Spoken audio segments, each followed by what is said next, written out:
Namaste and welcome to this session of the Jaipur Dialogues at 5:15. And today I have Dr. Shiv Shastry with me. As you know that he is actually the heart surgeon and you actually require him today because everybody's heart is beating so much regarding all this action that is happening in Eastern Ladakh that you actually need a heart surgeon right now. So, Dr. Shastri, you've had a close look at what is going on in the Eastern Ladakh sector. And what's your take? Well, it's finally happened. It's happened a little sooner than I expected.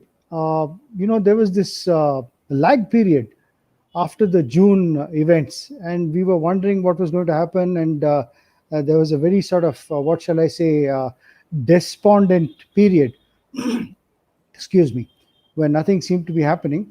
My personal take was that we would probably see action end of September, October, if at all. That was my feeling. And I'm pleased to say that we have gone ahead and done what needed to be done because, this was what shall I say, it was ridiculous what was done by China.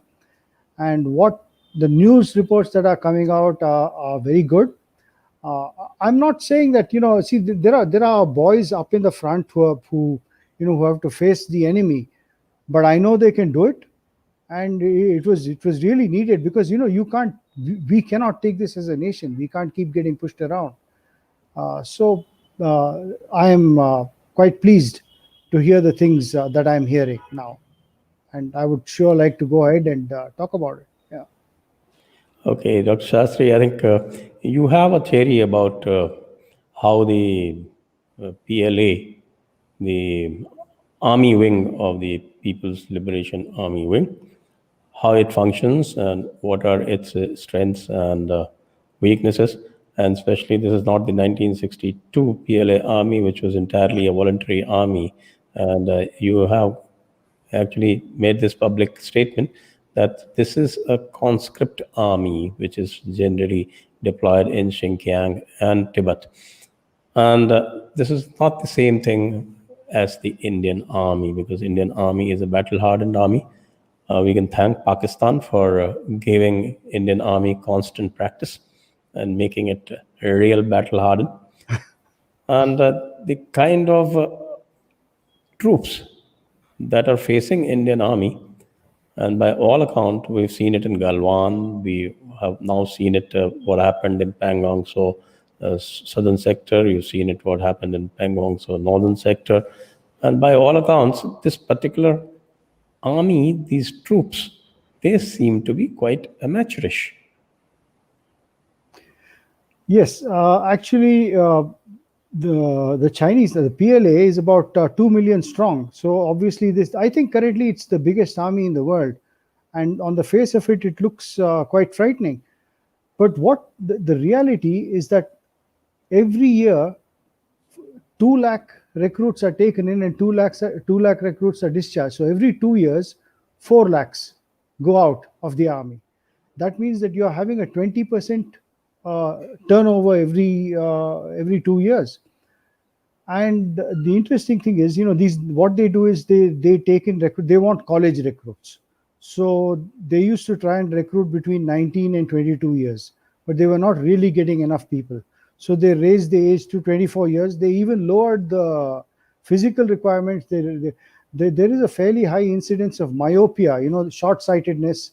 They made those requirements a little loose. They made the physical requirements a little less. I think 5'3" or something is the minimum height requirement, which seems quite tight. And 30% overweight is allowed into the army.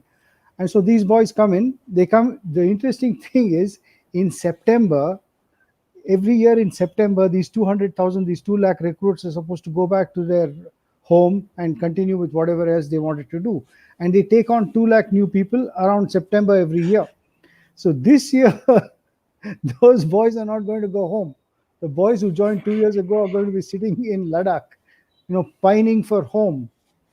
And these boys get about 40 days training with some indoctrination. And, because they're new. They're sent off to Xinjiang and Ladakh. So we have those. There was a grave of a 19-year-old boy, which was, there's been photos. There's a lot of it in the news. 19-year-old boy. He was born in Fujian, 3,000 kilometers away. They put his grave in Xinjiang. This is the PLA for you. This is the PLA. They put all these scenes of PLA.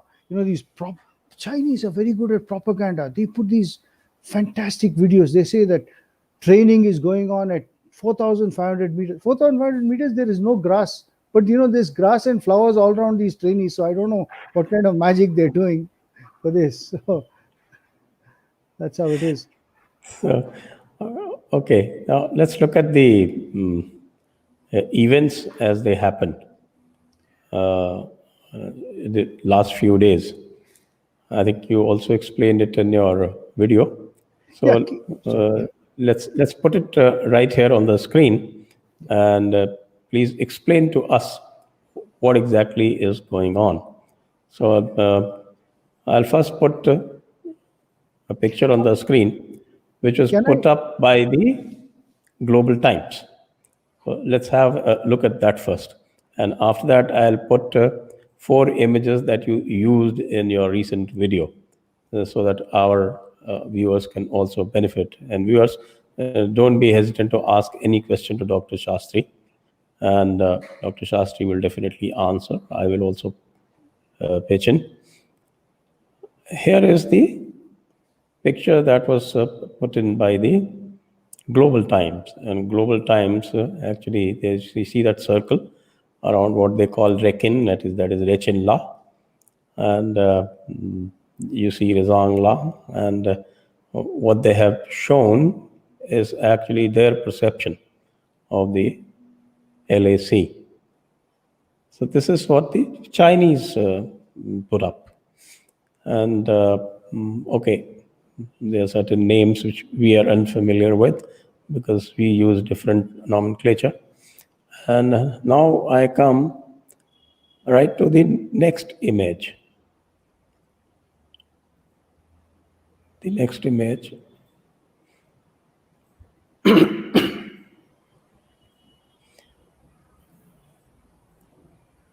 Yeah. In that earlier image, you could see the Pangong So, the southern bank of Pangong So, a bit of the northern bank, and you could also see the Spanggur So. And let's start with the Pangong. What happened, before the events of? Yes. I'm bringing in a picture. I'm bringing in a picture that you used in your video. I think that's much more explicit, and that will give viewers a much better idea. So here is the picture that is just coming up on the screen. I think we have a bit of so this is the northern bank of the Pangong So, and that little thing jutting in is the finger 4. Can we have it zoomed in, please? A little bit of zooming in. Yes.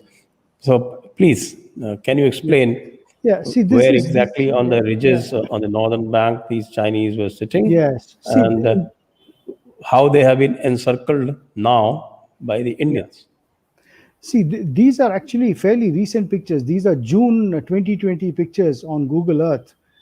And you find on the left side, there is a BSF and later an Indian Army post. Then there's finger 4. And then you find that there are very, very heavy Chinese positions, little bit beyond finger 4 to the eastern side. And even further east, you have Chinese artillery positions. And then if you look very closely, and if you look at the red line that is drawn, that's the ridge line around finger 4. The Chinese had parked themselves all along the ridge line. You can actually see their positions. If you look, and it looked as though they were completely dominating our forces. And I think there is a close-up of the Chinese artillery. It's very interesting because they are pointing exactly at Chushul, where the action took place. If you could call up the next image, is the artillery. Yeah, that is I think the 4th image in this sequence. Okay, it's all right. Then it will, Okay, then it's all right. Yeah. Okay, now this I'll try and sometimes people find it a little difficult to understand what's going on. Here we have to imagine ourselves in an aeroplane flying from India towards. Just a minute, Yeah, sure, Dr. Shastri, I'll sure. intervene Yeah, because we would, rather, our viewers would like to know yeah, that we have seen the positions of the Chinese on the Finger Four. Now, yeah, in the newspapers, there are conflicting reports. Some say that the Indians went and threw out the Chinese from the ridge positions, and there are yeah. other positions. They say that okay, that Indians have gone, and the back of Finger Four they have occupied higher ground. So what exactly Precisely. is the situation according to you? Can Yeah, we go back to the earlier image, please? yeah. In fact, we can go back to that. Yes. Yeah, this is the Yeah, earlier image, no, right? the red ridge line was just to show where the Chinese appeared to be dominating. The latest Right, information is that the Indian troops have come and put themselves in a dominating position. Actually, if you look very closely at the map, you find that towards the Indian side of finger four, if you go back to finger three, finger two, that area, you can find, see, our troops are extremely, they're very well acclimatized, they're used to, even the Chinese acknowledge that our troops are the best in the world when it comes to mountain warfare. And what they would right, have done is they would have climbed up the little paths up on those mountains and crawled all the way up behind that sea loop, and they'd be dominating them from there. So I have heard, I don't know how far it's true, but there were Chinese troops that were crying and some ran away. But this was from the story from Spanggur Lake. Very little information has been released about the Finger Four area, other than the fact that we are now in a very. It was reported actually as a readjustment of Indian army positions. Very I very know. mild, yeah, very very mild. That's, I think, Yeah. the Chinese kind of deception. They've learned from the Yeah, Chinese how to use deceptive very language. very mild. But that came after the action in Spanggur, which was really fantastic. The way things were. So we've taken over the whole ridge line, and they've gone. Our troops have gone up and occupied the ridge lines uh, all across the so-called the Chinese perception of LAC near Spanggur Lake, and that is what has happened on Finger Four as well. The only question is when are we going to evict them, or are they going to back out? We have to see that. We have to see that. I think the kind of troops that the Chinese have, if the Indians are sitting on top of the ridge line in the Finger Four, now they are occupying the lower ridge and occupying the positions there. And we know what kind of terrain it is. There is not a blade of grass growing there. There's no tree cover. So as Hmm. soon as they go and occupy the higher ridge positions, out of which the finger four and finger three are both jutting out. Can we have that image, please? You can have a look that, okay, that red line on the right hand side, on the eastern side, that goes and meets up somewhere up there, which is a higher position, a higher ridge. And from there, you can have them as sitting ducks. So they make a Yes, in fact, movement. Anything that they do, they try and move down or something. Then not just a sniper, I think even an AK-47 can yeah. straight take them out. So they can keep sitting there, but they're totally neutralized. So that's Well, a wonderful thing that they've done. no, they can always run down and go back. They have Oh that yes, option. They can sit there and get shot, or they can run down. That's completely their choice. But there is a position behind on the ridges where all the Chinese posts are in a straight line. So right. when you have all your targets in a straight line, uh, nothing like it, because you don't have to sweep anything. It's like spraying water in your garden path, up and down, spray bullets. That's all. So yeah, that is the sort of position I expect the Indian Army to be in now. And I have, I think we have done a Kargil on them. And then, as our troops have probably just crawled up at night and got into the positions where they can just evict them. And yes, go on. In Kargil, I think they were hobbled by this artificial restriction that was put on them that you don't cross the LOC. But this doesn't seem to be any kind of that restriction here because thanks to the Chinese, everybody has his own perception.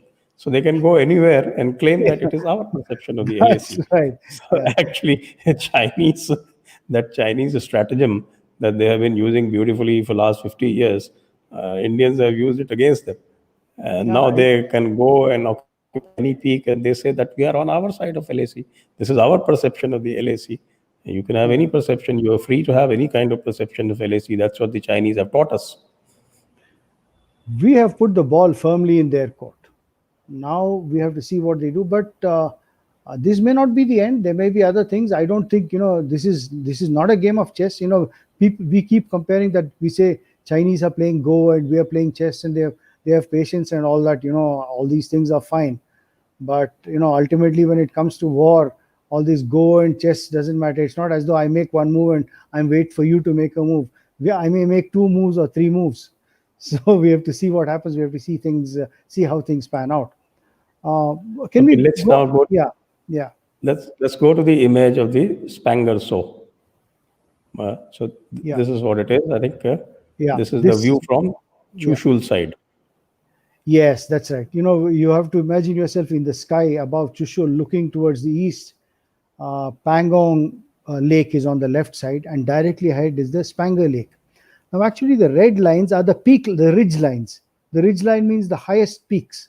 So Right. right from Pangong Lake, right all the way down to the right side is a red line, except one gap. See, that is a gap where water flows. Water flows from, it's like a river. It's not, it's a very shallow river, it's not a river, it's just very low flow, but it's a gap. That's why it's called a Spanggur Gap. There's no mountain there. And this is a flat area. And this is the very flat area where it was thought that Chinese troops were coming in. In fact, if you go straight down towards the lake, towards Spanggur Lake over there, there is a Chinese post sitting there. And then from that post, there was a road leading up. On the map, it's to the left side. There was a road leading up behind that ridge line, the red colored ridge line going up to Pangong So, and Kala Top is there. In fact, if you look at the red line on the left side, yes, where the mouse is, there's a little black area. That is Kala Top. In fact, that is Kala Top there, just to the little bit more to the right. And there was a Chinese post there. And these people, and if you observe very carefully, if you go across to the left side near, you can see finger four. So what Yeah. what the Chinese were doing in this Kala Top post or Black Top post was watching Chushul Airfield, Chushul Town, watching everything that the Indians are doing. And then beyond finger four at the back, what is not seen in this map was Chinese artillery. That's 20 kilometers away. They'll guide the artillery. Those artillery shells would fly over their heads and land on. There's nothing we could do. And from what one reads, there's nothing as fearsome as artillery fire coming down on you, because there are random explosions everywhere, and it's not a nice thing at all. And these people in Kala Top, they can't be seen from the Indian side. There's a kind of bulge. So what Indian troops have done is to go up those slopes, and they've taken over the ridges. And it's absolutely amazing, because if you read the reports, you find that the reports say that 45 Chinese troops have been captured. Right. It seems to me, I'm reminded of the World War II movies I used to see when I was a boy, quietly going up in the night, and they've just gone there and caught them by their necks and held a gun to their heads and said, "Shut up, come with us." And I think they've panicked, and they've got caught. They've abandoned the post. We've got that post. We've got that Kala post. Now, Kala post is very interesting because it gives a complete view. As one of my friends said, not only can you see Chushul and the airfield, you can see the other side, you can see the Pangong side, you can see people who are sunbathing in their bikinis in Pangong Lake if you want, if such people were there. So we have a complete view of that side, and we have a dominating position over Spanggur Lake. The Chinese logistic lines are very long. There is, in fact, between the two lakes, there's no road. There's actually no road. It's very bad terrain. Right. So where this finger 1, 2, 3, 4 and all, there is a road. There's a road that goes all the way along the north side of Pangong Lake. Then on the Yes. other side, south side of Spanggur Lake, there's another road. It's about 110 kilometers long. and it goes to a town called Rutog. Now, I Rutog think we is can see that it's there in one of the images, I think. no Rutog. Uh, I don't think I've put the okay, Rutog okay, images okay. with me Please as I describe mentioned. it. Yeah, Please describe it. Rutog is a town. We- It's a garrison town. It has a population of just 1,000. It just has a population of 1,000, but there are a whole lot of. There's an oil installation there. There's a small dam nearby. There's a power installation. They've drawn power lines from there. But otherwise, the road is not very good. There is a highway, but it goes through actually lake beds, and there are a lot of little culverts and things like that. And it's not going to be easy to keep these troops supplied. And in this dominating position, well, I don't want to preempt, I don't want to say things and make predictions. All I can say is we're in a dominating position here. And depending on what the Chinese decide, there are, we can completely, uh, what shall I say, change the entire picture of the region. Uh, So, as we can see, that position, uh, please go back to the earlier image. That position here from the yeah, Kala top or the yeah, black top, as it is called, and there are also other Magar yeah, hills and all that I had shown in my previous video. Even the finger four ridge position where the Chinese are sitting, they are sitting ducks from Kala top, as we can clearly exactly. see. Not only that, beyond finger four, you see a sort of near the top left corner, there's a kind of gray area. Chinese Yeah, artillery that's are sitting there. The yes, artillery are Sirija. sitting there. Yeah, Sirija. The artillery are Yeah. sitting there, and that can be knocked out. We know exactly what they're doing from here. All you need is a pair of binoculars. And in fact, that's not all. If you go to the other side of Spanggur Gap, you come to Rezangla. The Yes, other, yeah, Rezangla is, and there's the red line continues on the other side of Spanggur Gap. Now, yes, the reports say that Indian troops are up there as well, dominating over there. Now, the yes. In interest, fact, the Chinese have said that beyond Rezongla, there is this place called Rechin, Rechinla, Rechin, and Rekin. What is Rekin is Rechin, we call it yeah, Rechinla, yeah. and Indian troops are occupying Rechinla as well. And Rechinla is right on top of their Moldo garrison. Yes. The interesting thing is, the Chinese, they keep on, when you spoke earlier about the PLA army. Now, one of their things is they want to do what is called as high-tech warfare. They call it informationalized warfare. They're trying to get college graduates into the army because they I don't know whether they want to do it like Hollywood movies. Everything is mechanized and things like that. So the funny thing is, if you look anywhere along the border or LAC, the Chinese have made roads, and I'm not saying good roads. They've made. See, the thing about roads is roads are very good for vehicles, but you can't take vehicles everywhere. There are peaks and tracks where vehicles cannot go. So even if you look in the Rezangla area, they've got a road coming from Spanggur to the Rezangla area, and at the end of the road there's a little loop. That means the vehicles come there, they do a little loop and go back. But if you go 500 meters left side or 500 meters to the right side, Indian troops can crawl up. We can crawl up. I mean, they can crawl up and actually dominate the area. So, to a certain extent, unless you have fit troops who are acclimatized, having roads is not necessarily the best thing. If Indian troops are walking on the road, you can come on the vehicle and stop them, and that is what they have done in other places. Because if see, the road in front of my house, I don't make it. Somebody else has made it. I'm using it. So same way, if the Chinese have conveniently made roads for our patrolling, I'm sure our people have been using it. But it doesn't mean our men necessarily need those roads. Their vehicles need the roads. So our men have been using tracks, climbing mountains, and that's what they've done. They just sat tight. My feeling of In sorry, fact, one of yeah, the provocations on the northern Pangong side was that when they had started blocking the Indian patrols around finger five, between finger four and finger five, then what these people did, that they went up the ridges and they went behind the Chinese lines, and they suddenly appeared at finger eight, taking the Chinese by surprise, and precisely. that made the Chinese make their moves on the northern side of Pangong. So that is one of the versions. And Mm, here, as you say, that when you talk about excellent roads and motorized vehicles, and then you have oxygenated tents, so Yes. that in this kind of this is not an informationized kind of a warfare scenario. This is a very, very hardy and very, very rugged area where the oxygen is less. And at 4,000 meters, I have been there. I went to Pangong, so, and I know how difficult it is. That you can't even stay there for long. Mm. You have to. It was told to us that okay, that we have to come back within 3 hours, otherwise we will get start getting that edema. Yes. that, Oh, that's very that, dangerous. that Yeah. brain edema or lung edema sets in, Yes. Yes. because we are not that well acclimatized.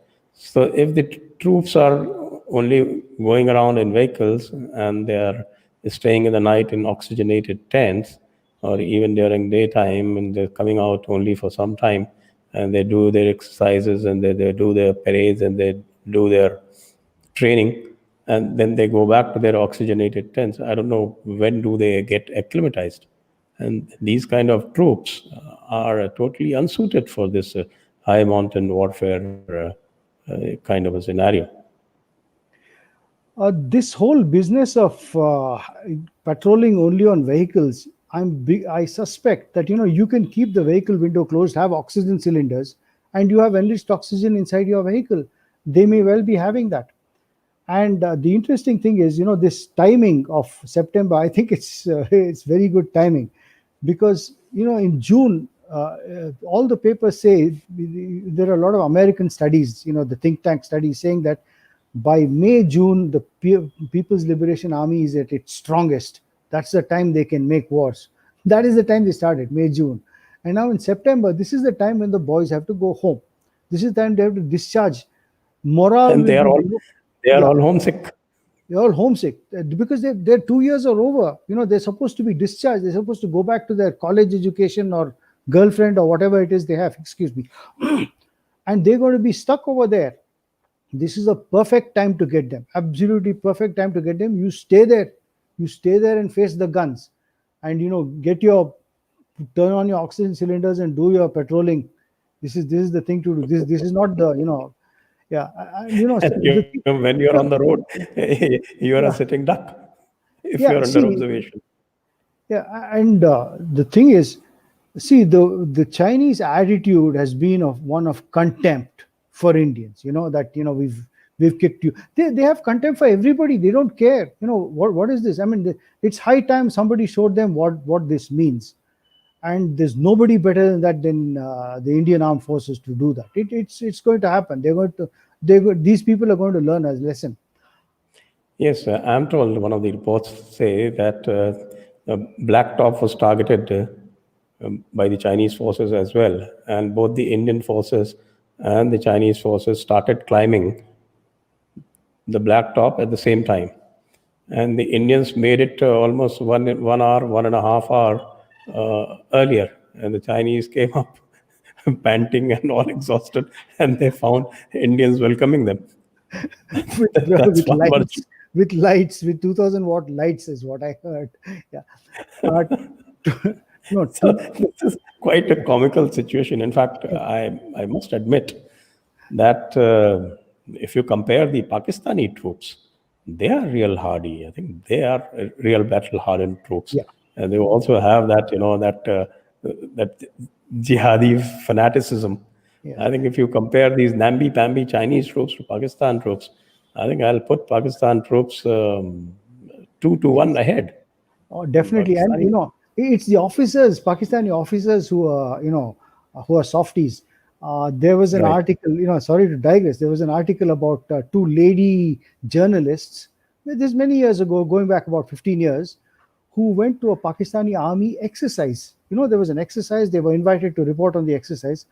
So the two ladies, they were attending the exercise. They're ladies, they're all men there. They needed to visit the washroom. So there was no area, and they went a little further back, and they found a whole series of air conditioned caravans.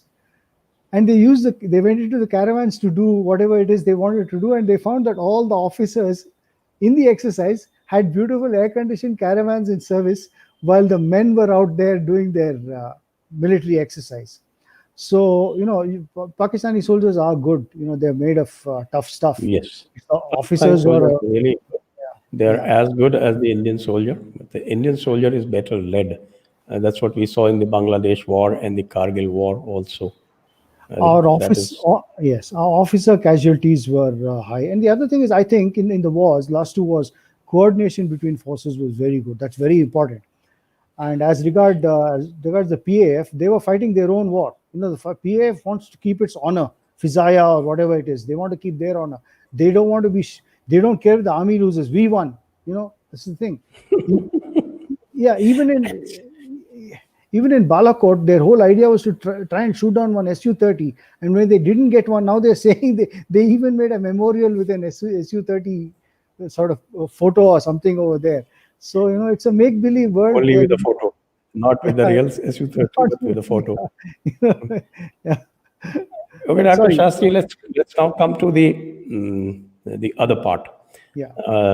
I think the realization must have dawned on the Chinese planners that it is not possible for them to use their military to overawe the Indians. And the Indian army is far superior on the ground, especially in this mountain scenario.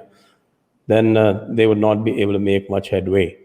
So they have been boasting and they have been showcasing all their cyber might and their electronic warfare might and their bombers and their J-20 stealth.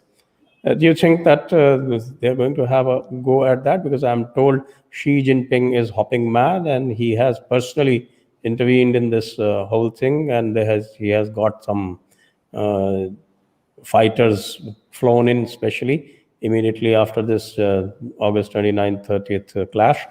And he has given special instructions that, okay, if these army namby-pambys are not able to do it, then we scale it up and we escalate and go up this escalation ladder, and we go into air warfare.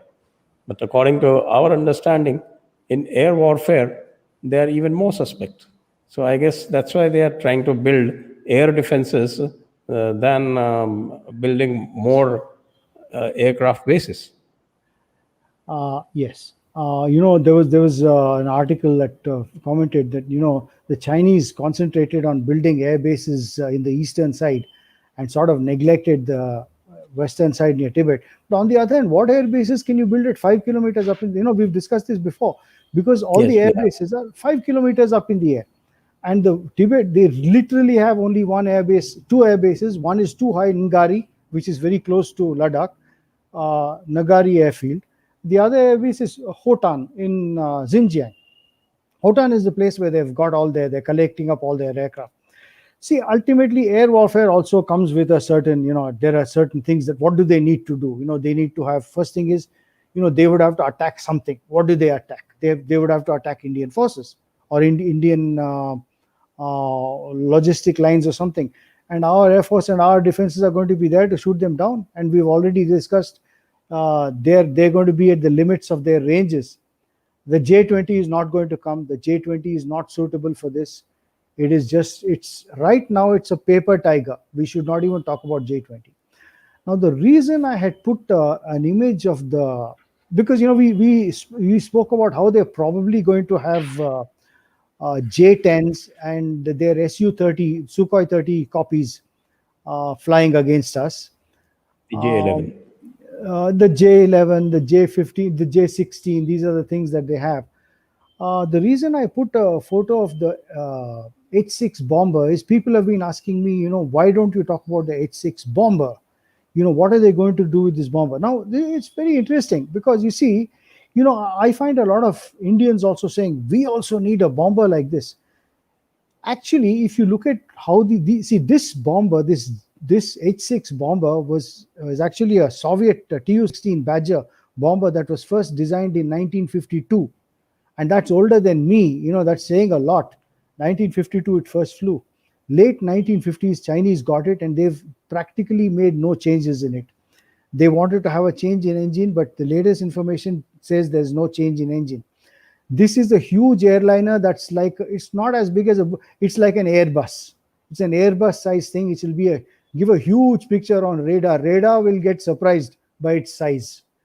And the thing is, when you have a bomber, if when it that is so huge, unless it's stealthy, you can't take it over enemy territory. How do you fly this bomber over Indian territory? It will get shot down straight away.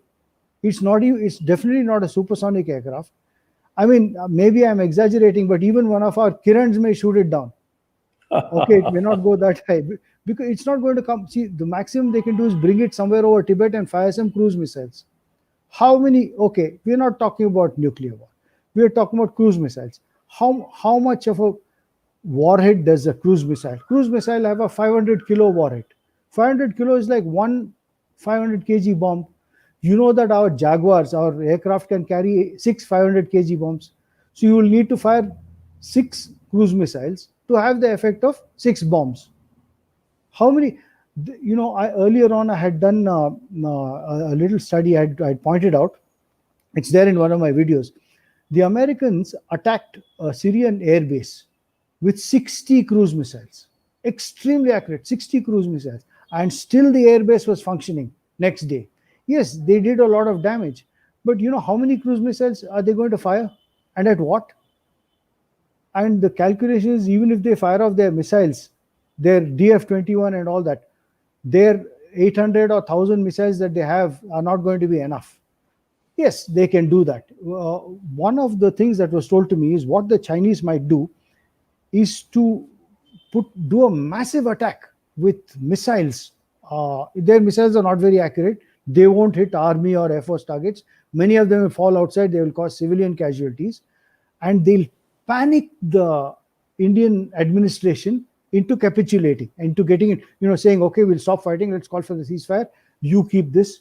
Let us keep that. This is the Chinese plan. Is one of the things that I've heard. That is a massive attack to scare everyone.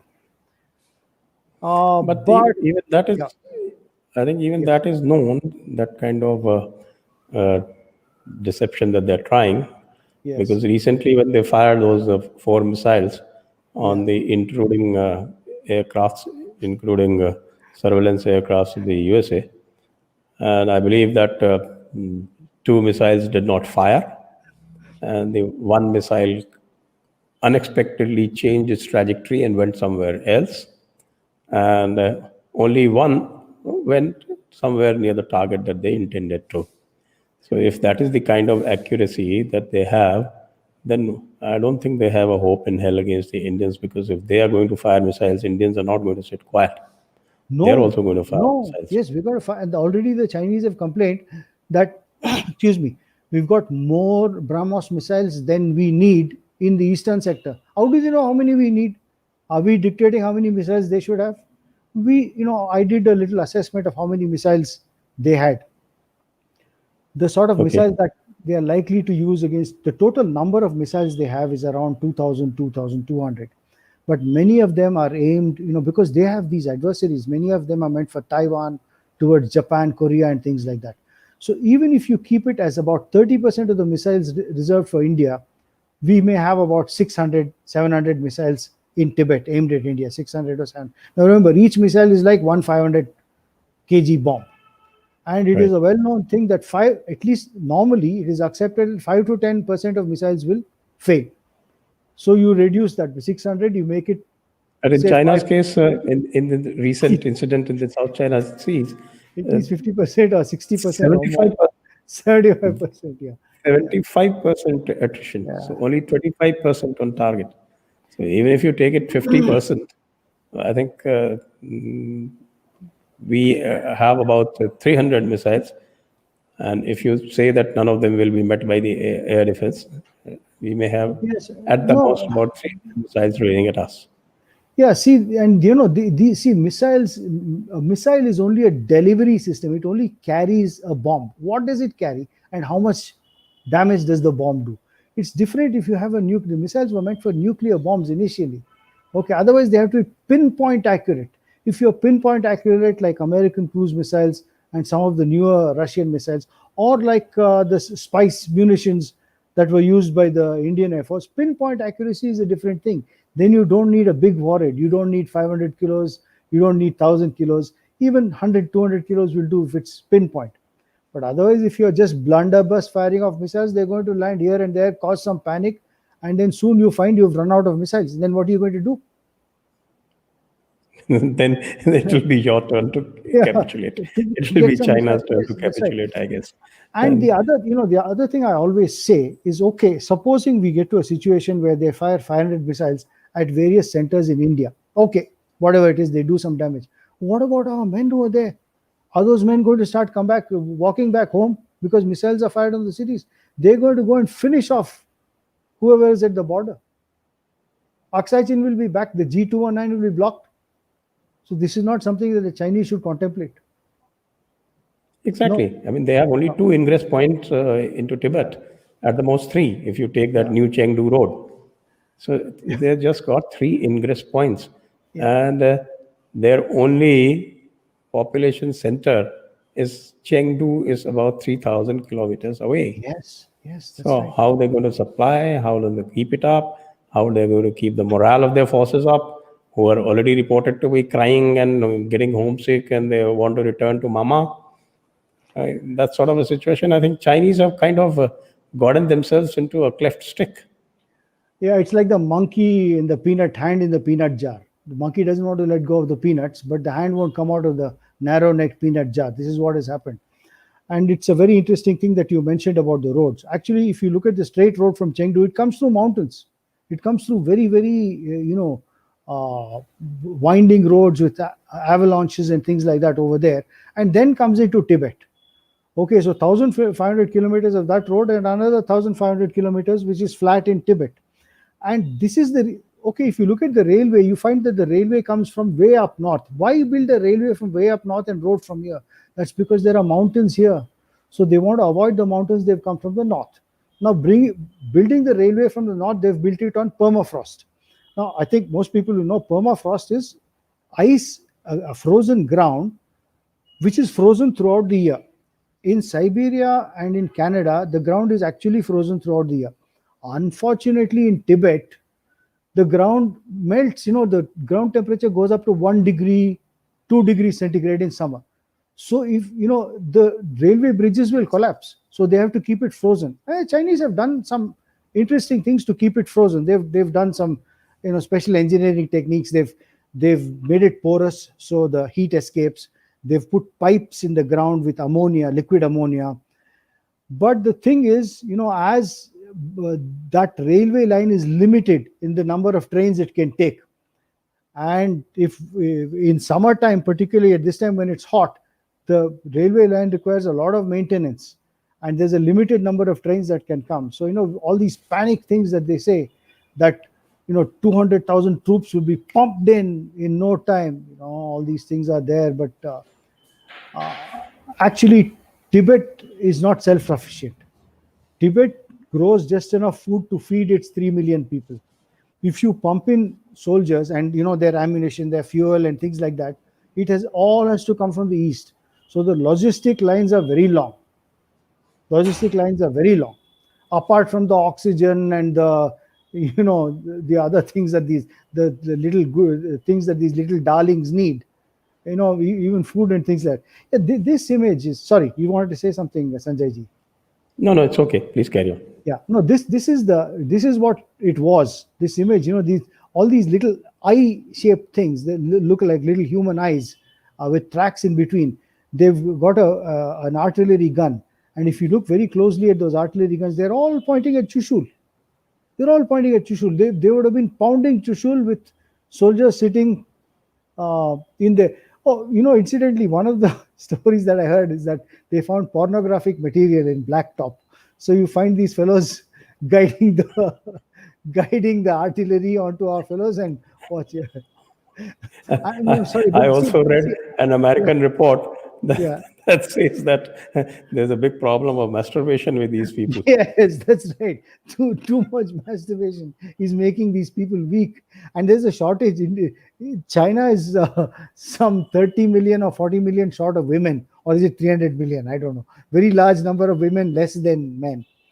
And in fact, there was a propaganda video somebody sent me. It's fantastic. It's somewhere in this Ladakh region, in Aksai Chin region. And there are these women, you can make out, because there are soldiers, the women are holding the soldiers' hands to make them comfortable. But see, the boys are all sunburned. They've been there. They're looking rough, and these girls are all made up in army uniform. They're looking like little dolls. They've got these. They have a strange system. So these people will have to learn the ways of the world. Their arrogance has to be put in its place. Quite right. I think it's time that we go in for the questions. There are a few questions. Friends, if you have questions, please throw it at us. We will like to have as many as you can throw at us, not a problem. And also do share, like, and subscribe the video. And if you like our content, then I would also request you to contribute something from your side that will keep us going. So, Dr. Shastri, this is the first question. It says that Amit Shah blundered by mentioning Akshay Chin. That lost him the element of surprise. Well, the entire action is in Akshay Chin. Nobody is surprised. If he had said on 30th August that we are going to be sending men to Blacktop, that we would have lost surprise. Mentioning Akshay Chin is not a problem. We've been talking about Akshay Chin for the last 3-4 months. So I don't think there's any surprise that has been lost by that. Well, that's quite right. Yeah, he mentioned Akshay Chin in the speech on the Article 370 debate. And that is the time he mentioned Akshay Chin, and that a lot of people, we have a lot of people who seem to think that we should always be coddling up to the Chinese and be very sensitive towards their sensitivities. We should never say anything wrong to them. The moment we say anything, they say, "Oh, look, you have rattled them." See, they keep rattling us. We have an equal right to rattle them. Shathe Shathyam Samacharet is our Shastric position. So I don't think there was any element of surprise that was lost. Yes. So we can tell Amit that don't worry about this element of surprise. If we keep saying Akshay Chin, we might even say Tibet. And Sanjay, you made a very interesting point, if I may add. You see, from 1962, we have been given, my generation, my parents' generation, have been given this feeling of fear. This feeling of fear the Chinese, fear. There's the fear is going now in the younger generation, but it's still there to some extent. And it's exactly as you said.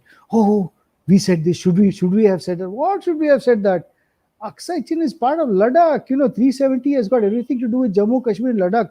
We can mention Akshay Chin. There's nothing wrong with it. Absolutely. And actually, they keep citing that old Nehru statement that said, okay, Nehru said, throw out the Chinese. So that made China very angry. And then the Chinese came in 1962. Even if Nehru had not said anything, China would still have come in. But they had already built the road. Foolish. They had already built the road. They built it much before this war, 1957, 58. They had built it. So they had built that absolutely. road. Yeah. And it was actually the cowardice of Nehru that he did not back up his position, just merely saying that throw out the Chinese and backing it up with all the intent, with all the logistics, with all the resources. That did not happen. There was no planning. And he actually came down like a sitting duck. He did not use the Air Force, which was his trump card. He did not use his trump card. That was absolutely pathetic. Anyway, let's take the next question then. Balabolo. That's a great name. Did we capture Chinese troops and were they crying? The reports are that we did capture them. And I also read one report that they were given back. So I don't know. I've not heard anything further. There are several reports that we've captured the troops. And crying, yes. They must have been crying. They're all poor boys wanting to go back in September to their mommies. And no such thing is going to happen to them very quickly. And somebody said, I have been reading this, comments that, we should display them and say, ha, ha, ha, we've got them. That is wrong. And it's not only wrong because it's wrong from the Geneva, forget the Geneva, even if we don't have the Geneva Convention, you should not see, if there is going to be war, we may be laughing and saying things. Our boys may get captured, our boys may get hurt, and we don't want them doing those things to our boys. So we treat these prisoners with a certain degree of dignity. There's no point in flaunting them like that is Pakistani behavior. Flaunting these things, Actually, and yeah, there is no precedent of that kind of a behavior between India and China. We yeah, have no, always returned the POWs, and we have always taken good care of the POWs, both India as well as China. The it's Chinese not right returned all our to. POWs. And if you ask me, it's my personal opinion of it's indicator of inferiority complex. That we are not confident ourselves. Dikhana hai that it's not वो right. We've got this. आजकल China दिखाने की कोशिश करता है ना. They make all those propaganda Yeah, videos and put out correct. their artillery and put out their aircraft in the open for the satellites to see. It Yeah, is all that being done. Do their training out in the open, and so that satellites can capture it. That no. is that being done by China. So I think the inferiority complex is on the other side. Let's have the Yes. next question, please. Okay, and it is Bala Bolo. What can be a Chinese response to us capturing the Kala Top? Can there be a J-20 airstrike or a missile to evict us? Okay, there's two questions there, or three.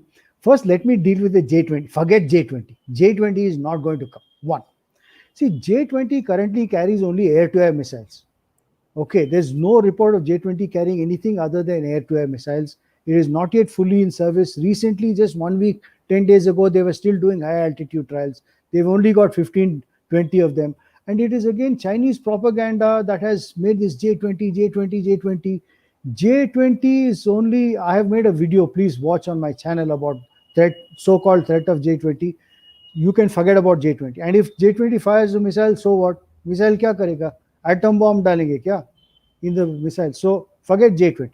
Yes, Chinese response is a very valid question. What are the Chinese going to do?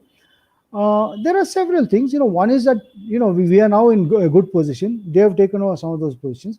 One thing is they may negotiate. If the Chinese negotiate, they may look for something face saving. Okay, we can, as long as the solution is good for us, we can allow them to save their face. The second thing is, if they think they're going to teach us a lesson, they may respond. They may try to attack somewhere. Fine, they will be taught a lesson. There will be shooting. They will get it. They will get it where they need to get it. I think India is fully prepared in the show. And how long are they going to do it? Something has to happen before November.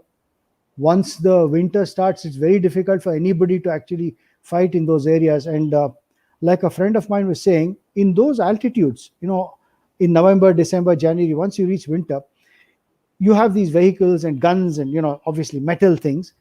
If you touch metal with your bare fingers, your finger gets stuck with ice. You have to you have to leave your finger on the metal.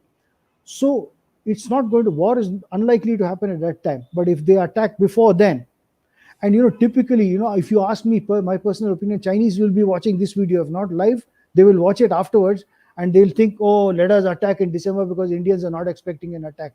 And I want to tell them that if you watch this and other videos and think we're not going to be prepared, we're going to be prepared for you then also. Yes, we are there for the long haul. I think Yeah, we all are there the for the long haul. supply Yes. lines and the logistics are all ready. Yes. Even the third road is now ready through the Yes, Zanskar that's right. Valley. That third road Yeah. from Himachal Pradesh is also ready. So, Yeah. and And, that Rohtang Tunnel pass, and that Rohtang Tunnel is going to be opened very shortly. So everything is in place for the Chinese as far as that is concerned. So now we have, I think, two more questions. So the next one is Sanjit Mishra. How do the close air support capabilities of either side compare in the Ladakh region? I think that's a very good question. yeah, I think our close air support capabilities will be much better, much better than the Chinese. Not because of anything else, because the Chinese aircraft are going to be operating from very far away, and they don't have any reserve air bases. You see, we're not, obviously, if the Chinese aircraft attack, uh, we will not be just watching them with binoculars. We'll be shooting at them, and there'll be planes that get damaged. So always an attacking air force has to look for alternative air bases and things like that. Now they have no such alternative air bases and things. They're at a much longer range, so their capability would be much less. On the other hand, we are much closer. We have much closer air bases taking off closer to sea level, and we can do a much better sortie rate against them. So I think by and large, the close air support capability that we have is much higher. Technically we could use helicopters as well. To a certain extent, we will use combat helicopters. I am not. I know that the LCH is new. Even the Apaches are there, so they can do that. However, our helicopters do come under some risk of ground fire.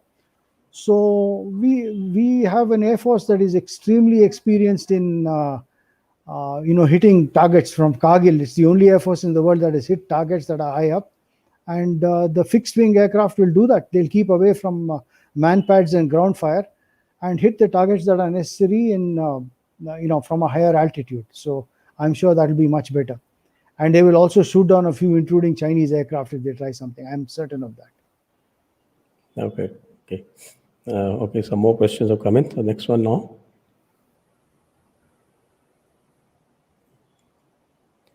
Sam, how strong is China in electronic and cyber warfare? Also, should we be worried about PM Modi being stuck in a yes minister bubble? Okay. Yeah. Well, the Chinese are reputed to be very strong in cyber warfare. But on the other hand, I think the Indian armed forces too have made up their defenses against this. They have some very robust systems to keep away from the Chinese cyber warfare. And short of exploding a nuke in the upper atmosphere to fry all electronics, I don't think the Chinese cyber warfare at this point in time is going to do anything.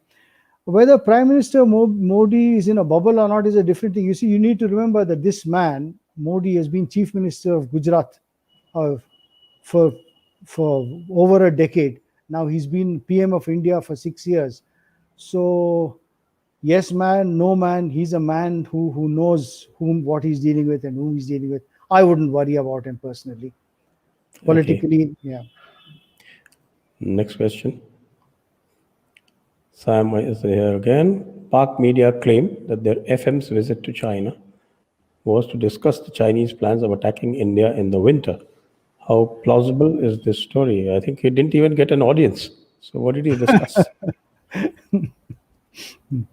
See, the interesting thing is, I was one of the early people on this a forum called Bharat Rakshak Forum, which was the world's biggest Indian military website. And I was an admin in those days, and I used to complain that Indians will go to Pakistani websites and read those. Actually, Karachi was supposed to have a magnetic rail 15 years ago. Where is it? The highest. So they make these tall claims, and then our boys believe that, and they come and say, "Is this happening? Is that happening?" Nothing. What are they going to attack in winter? They are not going to attack through China. No. Maximum, Pakistanis may fire some artillery and all. They'll get it back. Yeah.